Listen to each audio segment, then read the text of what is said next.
Olá, amigos, sejam bem-vindos ao canal do IEOB Palestras Espíritas, canal do Obreiros do Bem no YouTube. Meu nome é Vladimir e hoje vamos falar sobre a passagem que se encontra no Evangelho segundo o Espiritismo, capítulo 14, com o título principal: Honrai a vosso pai e a vossa mãe. A gente vai falar sobre o item 9, a ingratidão dos filhos e os laços de família. Porém, inicialmente vamos para a leitura do nosso projeto Transformação Moral. O projeto de transformação moral dessa semana nos traz para a reflexão a semana de renovar valores. Muita vez é imprescindível que os alicerces de nosso santuário interior sejam abalados e renovados. Emmanuel. Amigos, esta semana, a proposta é renovar os valores, principalmente neste momento grave de nossa vida terrestre. É imprescindível nos modificarmos interiormente. Esta mudança requer esforço, atenção e muita determinação. A renovação deve ser com os valores perenes, imortais, eternos, aqueles que a traça não corrói e que os ladrões não roubam, deixando de dar valor maior à vida material e priorizar a vida espiritual. Ao tomar consciência e valorizar a nossa realidade espiritual, atitudes, palavras, pensamentos e sentimentos devem ser direcionados com o intuito de nos levar à perfeição moral, pois é este o objetivo da reencarnação, como assim ensina os Espíritos na questão 132 de O Livro dos Espíritos. Com a mesma intensidade que hoje buscamos renovar o mundo externo, procurando aquilo que nos ofereça mais conforto e segurança, também busquemos a renovação de valores espirituais, que com certeza nos trará recursos para uma caminhada evolutiva melhor. Renovar nossos valores é deixar de pensar em ter e se preocupar em ser, mostrando com atitudes a nossa renovação íntima, a transformação moral. Somente assim, o passado delituoso estará morto, as situações de dúvidas terão chegado ao fim, pois Jesus nos convida, mais do que nunca, nestes momentos decisivos, ao trabalho árduo de exemplificação, fé e esperança. Então, amigos, nós temos com a proposta do projeto para a nossa reflexão, que assim possamos proceder e nos renovar intimamente. Vamos fazer a nossa prece inicial. Que a paz do nosso amado Mestre Jesus esteja conosco, que possamos nesses instantes trilhar o caminho do bem, no aprendizado, na exemplificação, na harmonia do convívio com os nossos familiares, com os nossos amigos e com todos aqueles que nos cercam. Que possamos ter a diligência do falar adequadamente, do se comportar adequadamente, dando testemunho para todos aqueles que convivem conosco de o amor do nosso amado Mestre Jesus. Que assim seja. Bom, pessoal, a nossa proposta é essa que nos traz a reflexão sobre a ingratidão dos filhos e os laços de família, né? Passagem que está lá no Evangelho segundo o Espiritismo, conforme eu já falei. Bom, a gente começa trazendo a questão sobre a parentela corporal. Então, na visão espírita, os laços de sangue não criam forçosamente as ligações simpáticas entre os espíritos. Então, todos nós sabemos, quando estudamos a doutrina espírita, que a simpatia, as ligações afetivas, elas não ocorrem simplesmente porque a gente reencarnou, convive no mesmo grupo familiar. Os espíritos nos dizem que o corpo ele procede do corpo, mas o espírito não procede do espírito. Porquanto o espírito, a gente já existia antes da formação do corpo material. Então, não são os pais que criam o espírito de seus filhos.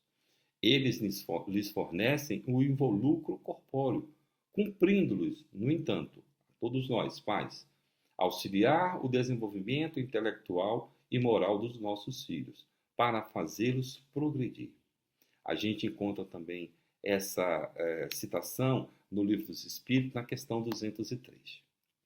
Bom, ocorre que, às vezes, em famílias que se agrupam pelos laços da carne, permitido é por Deus que espíritos que foram inimigos em existências anteriores reencarnem no meio daqueles que foram seus algozes, a fim de que o contato recíproco entre eles permita uma conciliação ou uma reconciliação e objetivando sempre o perdão mútuo entre eles. É natural que esse convívio constitui uma prova desafiadora para todos aqueles envolvidos.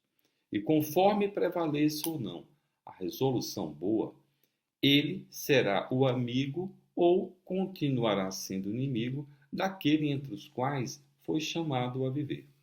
Então, é muito comum a gente observar na nossa sociedade famílias que, às vezes, até numerosas, mas podem ser também famílias de uma quantidade menor, em que os entes daquela família não têm tanta afinidade assim, não tem tanta simpatia entre eles.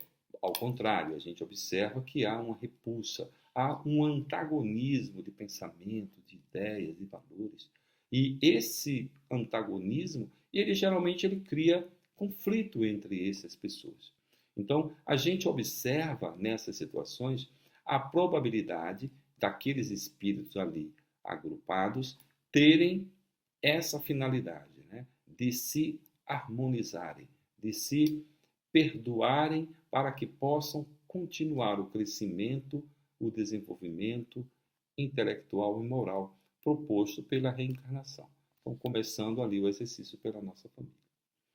A gente vai ver na passagem de Jesus, também nesse capítulo, em que há uma cena em que Jesus se encontra em um determinado local, vamos imaginar um galpão, ali ele está cercado de várias pessoas em torno dele, e alguém ou alguns dos seus discípulos chegam até Jesus e ele faz uma pergunta, né? Faz uma observação. Mestre, a tua mãe e os teus irmãos estão lá fora querendo falar com você. Jesus, para nos provocar a reflexão, ele olha para todas aquelas pessoas que se encontram naquele lugar e responde, olhando para todos eles. Eis aqui a minha mãe, o meu pai, os meus irmãos. E na sequência ele acrescenta, todo aquele que faz a vontade de meu Pai que está nos céus, esse é a minha mãe, é os meus irmãos. Essa reflexão, essa passagem de Jesus, ele nos traz, pela primeira vez, o conceito da grande família universal. Ele aponta que os verdadeiros laços de família, eles são aqueles onde há uma comunhão de pensamento, onde há uma comunhão de ideia. Então a gente aprende na doutrina espírita que existe a parentela corporal, aquela que procede apenas do corpo, da matéria, como a gente viu agora há pouco, mas que também existe a parentela espiritual. Essa parentela espiritual, ela é formada pelo agrupamento daqueles espíritos que têm os mesmos gostos. A identidade de progresso moral, ela é semelhante. Há uma afeição mútua que induzem a eles se reunirem, se confraternizarem.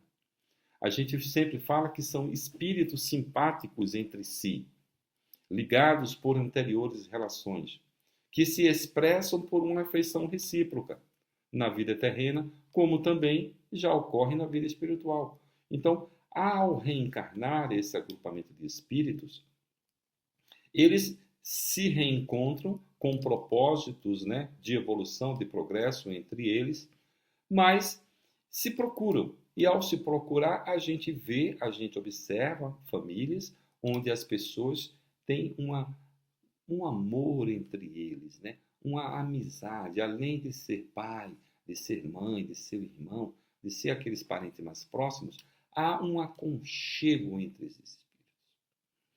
A doutrina espírita também nos apresenta que esses espíritos eles não trabalham exclusivamente para eles, entre eles, né? Vez por outra, Deus permite que espíritos menos adiantados reencarnem entre eles, a fim de que esses espíritos menos adiantados ou não simpáticos a esse agrupamento, eles recebam bons conselhos, eles presenciem bons exemplos. Esses conselhos, esses exemplos, essas orientações lhes servirão de roteiro para o seu desenvolvimento, se assim eles o desejarem. Então, a gente observa que nas famílias consanguíneas, apenas pelo laço da carne, em muitas ocasiões, espíritos reencarnam no mesmo agrupamento familiar com o objetivo de sanar, de resolver problemas de existências anteriores.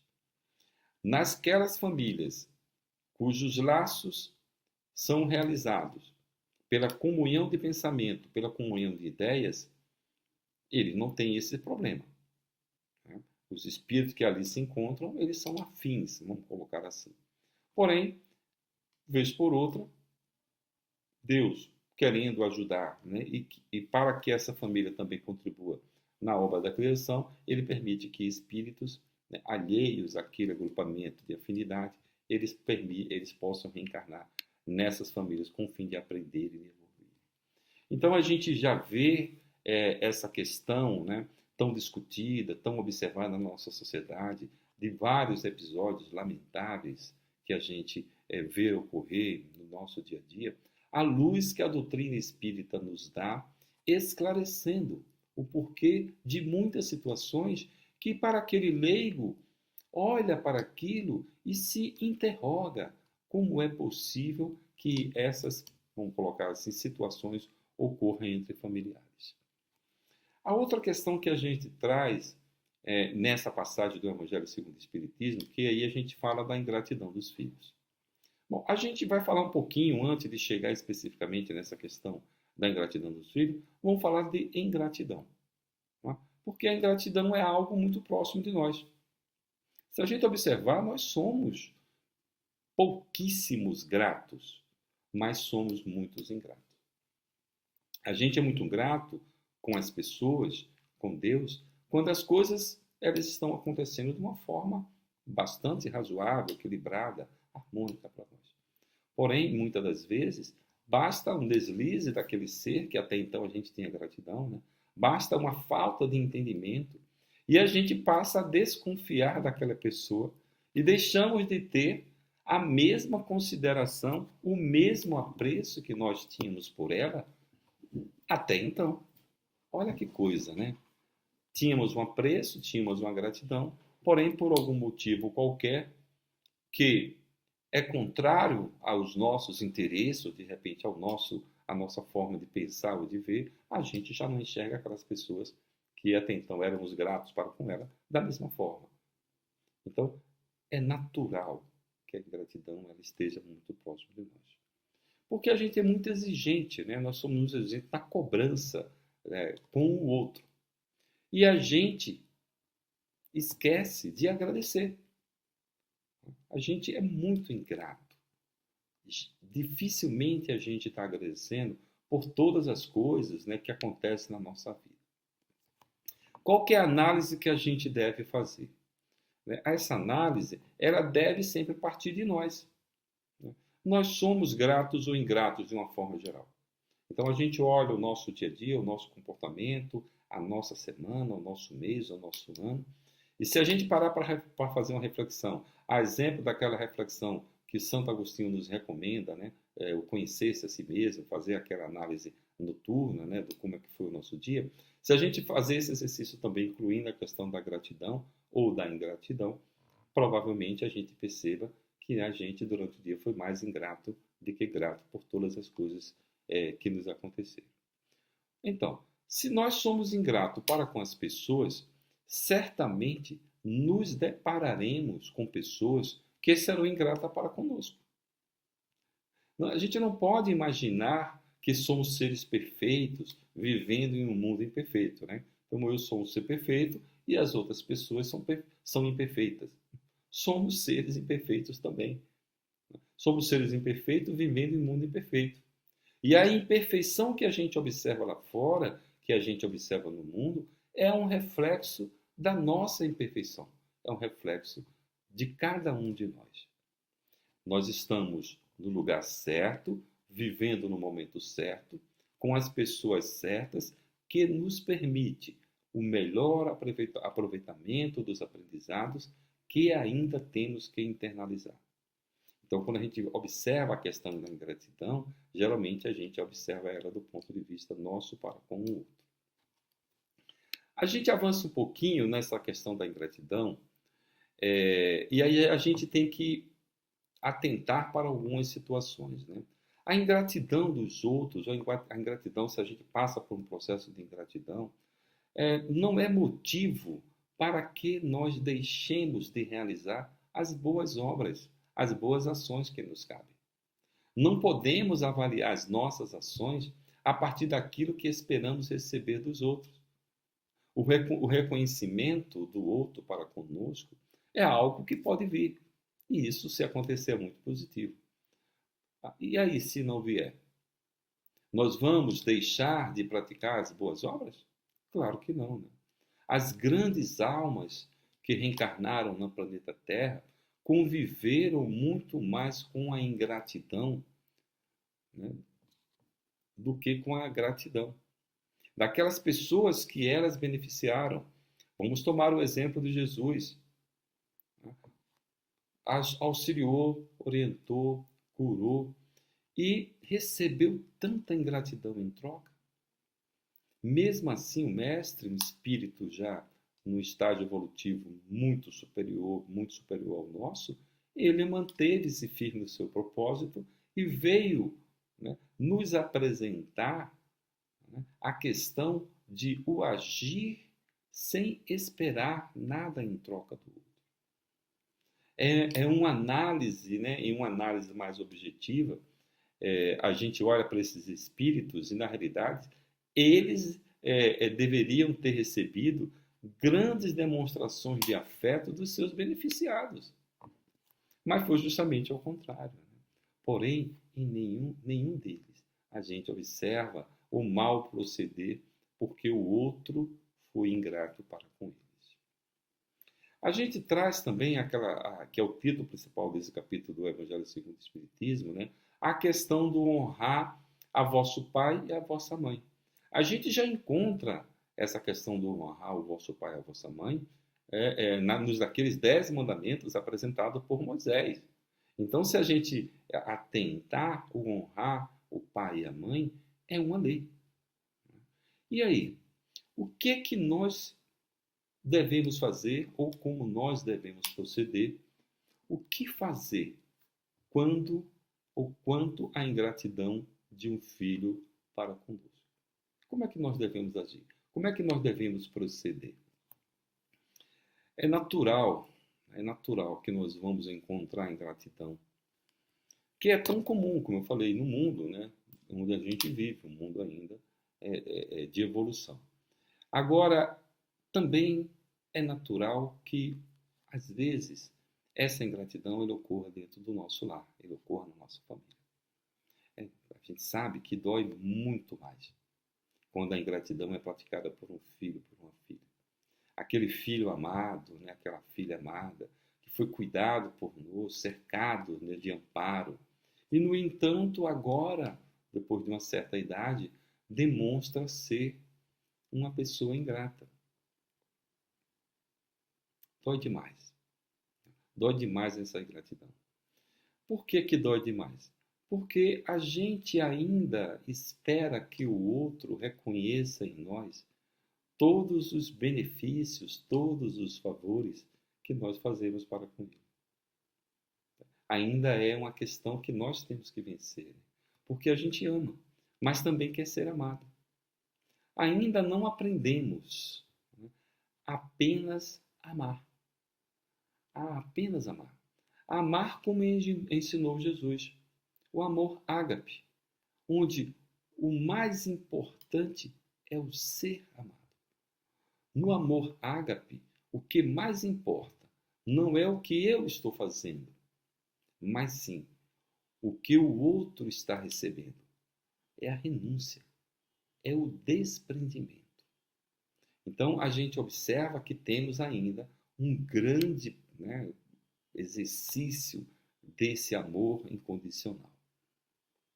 Agora, a gente observa em muitas ocasiões como ainda a gente não superou essa barreira. Né? A gente encontra pais, mães, extremamente sentidos, magoados, deprimidos, porque os filhos não deram testemunho, né, do que aprenderam com eles. Então, a gente espera que os nossos filhos, né, dada todo o aparato de cuidado, de amor e de carinho, de atenção que a gente damos para ele, que ele retribua isso. Né? Então, quando isso não ocorre, muito de nós se fecha nessa angústia, nesse sofrimento, que, de passagem, não acrescenta nada, muito pelo contrário. Né? Atrapalha demasiadamente a nossa vida. Então, o que é preciso que os pais é preciso que os pais entendam, tenham essa dimensão dessa realidade. Aquele ser que está no nosso ciclo familiar, ele é um espírito, ele é uma individualidade. E saiba, principalmente, os pais, que cabe a ele, cabe a cada um de nós, o papel de educar da melhor maneira possível nossos filhos. Porém, não se deve esperar qualquer tipo de reconhecimento. É claro que se esse reconhecimento vier, seja melhor para mim, para nós e para ele. Né? Melhor para os pais, né, porque ficam felizes pelo reconhecimento do filho, mas principalmente para os filhos. Porque se ele reconhece, se eles são gratos, ele reconhece todo o nosso papel na vida deles, ele revela um caráter de grandeza. Revela um caráter de grandeza. É um sinal que ele tem algo de bom em si e que os pais vão ficar gratificados porque recebem o amor deles, mas ainda porque sabem, não apenas porque recebem o amor dele, mas ainda porque sabem que os filhos aprenderam a amar. É muito bom quando acontece isso. Mas se esse filho ou essa filha, ele não aprendeu a amar ainda, devemos encarar essa realidade como um processo natural, no estágio evolutivo em que todos nós nos encontramos. Então, o sofrimento, a angústia, a tristeza e muitas das vezes o rompimento, né, que acontece com alguns pais com relação aos seus filhos, por essa falta de gratidão, ela não deveria acontecer. Porque se ele tem essa ciência que todos nós estamos no processo de aprendizado, é natural que se ele não aprendeu agora, em algum momento ele vai ter a oportunidade de aprender. A gente encontra na questão 208 do Livro dos Espíritos a seguinte informação. O Kardec pergunta aos espíritos se nenhuma influência exerce os espíritos dos pais sobre os filhos depois do nascimento deste. Então, a resposta é muito objetiva. Os espíritos nos dizem, ao contrário, bem grande influência exerce os pais sobre os filhos. Os espíritos, todos nós, temos que contribuir para o progresso um dos outros. Para os pais, é uma missão. É uma missão. E essa missão é a de desenvolver seus filhos pela educação. Então, todas as vezes que a gente observa essa mensagem dos Espíritos, que a nossa missão é desenvolver os nossos filhos pela educação, a gente tem que fazer uma reflexão. Por quê? Não podemos, por mais que façamos, garantir o resultado do nosso trabalho. O que podemos fazer no processo de educação dos nossos filhos é tudo aquilo que a gente consegue fazer, dada todas as circunstâncias, né, financeiras, sociais e até de entendimento que estiver ao nosso alcance para trabalhar, né, o despertar do melhor em todos os nossos filhos. Esse é o nosso. O resultado do trabalho, ele passa por N variáveis. Por N variáveis. Sobretudo porque é um trabalho que envolve, como já citei, uma educação. E os pais educadores são formadores, então, são formadores e tem muito que ver também o aprendizado com os filhos. Se o nosso papel é de educadores, esse processo, para ser efetivo, ele conta também com a predisposição dos filhos. Tem muito que ver com ele. O que ele vai fazer com aquele conhecimento que nós passamos para ele? O que ele vai, como ele vai proceder quando chegar numa situação determinada em sua vida e lembrar daqueles bons exemplos que nós demos, é uma questão dele. A gente não tem muito o que fazer, porque é algo que é dele. Nós demos para ele. O que ele vai fazer é o exercício do seu livre-arbítrio. E isso é uma tarefa exclusivamente dos filhos. O que ocorre muitas das vezes é que os pais ficam angustiados. A realidade é essa.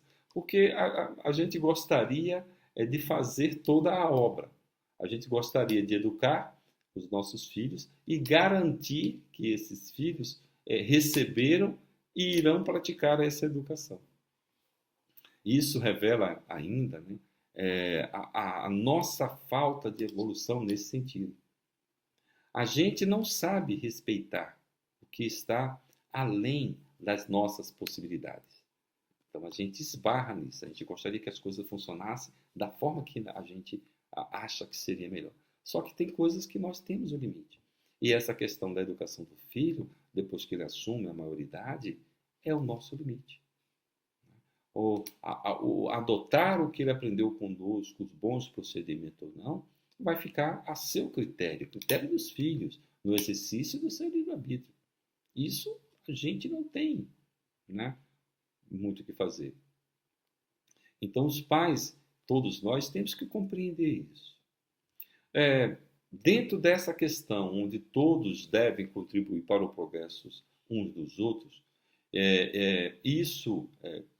e quando esse outro é o filho, tanto quanto mais, né, haja vista, isso é fundamental, haja vista que não foi por acaso que aquele filho foi colocado no nosso círculo familiar. Então, a gente sabe que temos que ajudar todos, sim, uma ajuda mútua, mas aqueles espíritos que foram convidados para fazer parte da nossa família, né, tem um porquê ali. Então, por quê? Não foi o acaso que os colocou sobre a nossa tutela. Não foi o acaso. Eles são os próximos, mais próximos de mim. Eles são os próximos, mais próximos de todos nós. São parentes consanguíneos ou não. Por que parente consanguíneo não? Porque muitas das vezes a criança é adotada. Ela foi trazida ao coração na mesma dimensão e responsabilidade de um filho biológico. Então a responsabilidade é a mesma, né? A missão de educação é a mesma. Nesses casos, como falei, a responsabilidade do amor não pode ser diferente. Porque se ainda todos nós não conseguimos amar a humanidade como Jesus amou, né? O amor ágape, onde a gente oferece o melhor de nós para com o outro e não espera nada em troca. A gente começa, se a gente não está nessa condição ainda, a gente começa amando e aprendendo da forma como Deus nos permite. Com as famílias, com os filhos, com esses agrupamentos menores, que representam uma parcela do universo. Jesus, ele pode dizer que ama a humanidade, porque ele já alcançou a evolução. Nós não. Nós ainda estamos no processo de aprendizado, estamos no caminho evolutivo. Então, meus amigos, já estamos chegando na parte final, né, da nossa explanação. Eu gostaria de encerrar com vocês trazendo um texto, uma mensagem do livro Pai Nosso, tá? O livro de psicografia do Chico, pelo Espírito Meimei. A mensagem diz respeito o título da mensagem é Uma Carta Materna. Então, vou pedir licença a vocês para ler o trecho dessa mensagem. Então, ele nos diz assim: Meu filho, se procuras a bênção da felicidade, não te esqueças de que o reino do céu começa em nosso próprio coração e de que o primeiro lugar onde devemos trabalhar por ele é na própria casa onde vivemos. A alegria verdadeira nem sempre é daqueles que dominam, mas nunca se aparta das almas generosas que aprendem a espalhar o bem. Se queres que a tranquilidade te acompanhe, busca ser útil. Por que foges de teu pai? Quando cansado e abatido, mostra uma fisionomia preocupada. Por que te afastas da mãezinha quando observa o orvalho das lágrimas em seus olhos? Aproxima-te deles e faz-lhes sentir que tens um coração compreensivo e amoroso. Um fio d'água transforma o deserto em oásis. Um gesto de carinho opera milagres. Quanta gente espera construir o reino de Deus, acendendo fogueiras de entusiasmo na praça pública e esquecendo, no frio da indiferença, aqueles que os céus lhes confiou.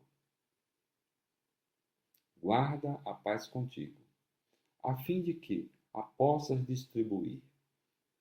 Entre as paredes do lar, Deus situou a nossa primeira escola. Se não soubemos exercer a tolerância e a bondade para com 5 ou 10 pessoas que esperam pelo nosso entendimento e pelo nosso auxílio, debalde ensinaremos o caminho do bem-estar para os outros. O primeiro degrau do paraíso chama-se gentileza. Aprende a ajudar para que os outros te ajudem, e onde estiveres, serás sempre um valoroso operário na edificação do reino divino. Bela mensagem de Meimei, que nós possamos ter nesse domingo de Páscoa, né, essa transformação, que nós possamos fazer, se assim ainda não o fizemos, essa passagem, né, de entendimento, essa passagem de transformação dos nossos relacionamentos com os nossos filhos, com os nossos pais, com os nossos parentes, que possamos refletir sobre esse tema, que possamos refletir que o melhor caminho para todos nós, como disse a mensagem da Meimei, é a gentileza, e eu acrescento que é a gratidão. Vamos à nossa prece de encerramento. Amado Mestre Jesus, te agradecemos por esta oportunidade de estarmos todos nós, nesses instantes, estudando, compreendendo a tua mensagem à luz da doutrina espírita. Que os bons espíritos, que os amigos da espiritualidade superior, derramem bênçãos de paz, de amor, de coragem e de perseverança sobre todos os lares, sobre todas as pessoas, sobre todos os familiares, de todos esses que nos assistem nesse instante. Que todos nós possamos beber dessa paz, dessa harmonia, nos sentirmos mais confiantes para a nossa luta diária. E que possamos, Senhor, assim como nos ensinastes, aprendermos a conviver harmoniosamente com todos os nossos entes queridos. Que assim seja. Muito obrigado a todos, uma boa Páscoa, que assim seja.